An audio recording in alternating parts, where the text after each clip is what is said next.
Welcome back. Well, let's focus on a couple of companies then. We have Amnish Aggarwal, Head of Research, Prabhudas Lilladher, who joins us. Hi, Amnish. Thanks a lot for joining in. What do you make of Britannia's numbers? The stock went into the numbers very, very nervous. The EBITDA number is lower. Volumes, though, are in line. And, we just had a flash on the screen that there's a one-off in the employee cost. So adjusted for that, it appears that the EBITDA miss as well is not too large. What's your view on the stock?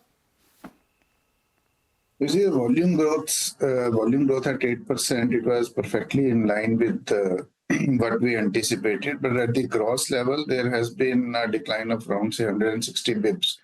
And if you adjust that, there was some, you can see, increase in other operating income to the extent of 59%.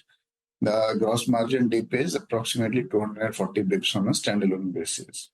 Now, if you look at, say, particularly the increase in the palm oil prices, then over the last 6 months, there has been 25% increase and the duties have also been increased recently. So I think the RM inflation is yet to play out fully. The volume growth is in line with what we anticipated. And yes, I agree that when we looked at the numbers, we also sense that there is some one-off in the, you can say, staff cost. But having said that, I think the environment in terms of margins and profitability, that remains challenging in the near term, but the stock has also corrected quite a bit already. Okay, so that's Britannia. So Amnish, hi, morning. Does that mean that you would advise a buy here? We will wait for the management commentary because what has been happening is that, for example, there's a difference between volume growth and pack growth. And while the volume growth has been, say, around 8%, 6% in the previous quarter, I believe the number of packs which the company is selling may be on the slightly lower side.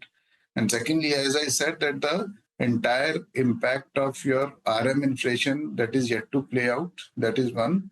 And the second thing is the overall demand scenario doesn't look to be that comforting at this point of time. So it's a good stock to hold, I would believe. Yes, one can look at buying the stock on lower levels, but one will have to take slightly longer term viewpoint because the scenario seems to be quite challenging for the entire consumption space, at least in the near term. Okay, that's Britannia. So you'll wait and watch on this one.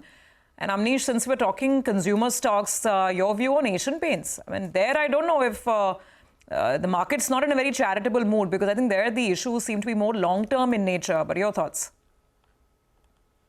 Asian Paints, I think the biggest surprise has been first that Asian Paints decorative volumes are down by 0.5%, whereas all the other competitors, which much lesser market share, they have grown volumes anywhere between 3 to 4%.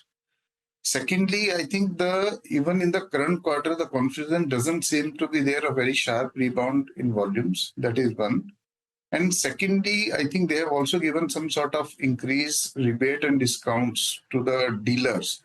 And I think if that is, I think, the main worrying factor because the distribution has been the biggest strength of Asian Paints over the years. And if now that is changing and the fact that I believe they have lost some market share also, I think it is something which will require, say, some fixes at certain ends. So I won't say that there is going to be a very sharp rebound as far as Asian Paints fundamental performance is concerned.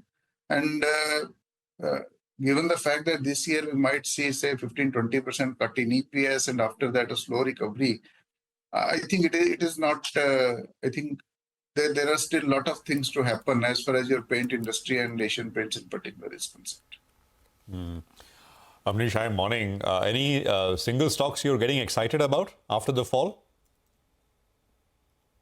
Is it not in the, I would say, the current ones where you can say the results have come. But if I look at, say, in consumption space in particular, I think Titan is a stock to watch out for. Because the current quarter is also, I think, as per the commentary, going fine. The gold prices are also correcting. The margins, I think, they have already corrected. The new normal seems to be anywhere between, say, 11.3, 11.4 to something like 11.78 over the next 2 years. So I think the Titan, after correcting by, say, 20% from the peak, with the gold demand being good, plus your watch is also doing well, I think Titan is a stock which one can contemplate accumulating. And the broader consumption space, if you look, I think M&M is a stock which you have been liking. The volumes have been good. Even the tractor demand has been strong. And I think that is one stock one should watch out for. Okay, all right. Amnish, what about Hindalco? Novelis came in with a howler, and that's why the stock took a sharp knock because of uncertainty on the EBITDA per ton front. Normally, the street was hoping that $525 per ton will be maintained. But now the India operations are looking good. Alumina business as well is looking up, and the aluminum business, clocking very, very healthy EBITDA per ton. Your view on the stock post the recent correction? I think the high was around 770. It's down to around 650. Okay, you see, the main thing in Indelco is that these negative surprises, which sometimes are like your one-off kind of item, they now continue coming every quarter or so. So that is the reason market is slightly jittery. Yes, domestic business is doing well. And I think the Novelis also, I think maybe next year, once your new capacities and all come in, I think the things should start looking up. So at the current level where the stock has corrected and given the strength in some of these precious metals, and Hindelco is a stock which one can look at accumulating.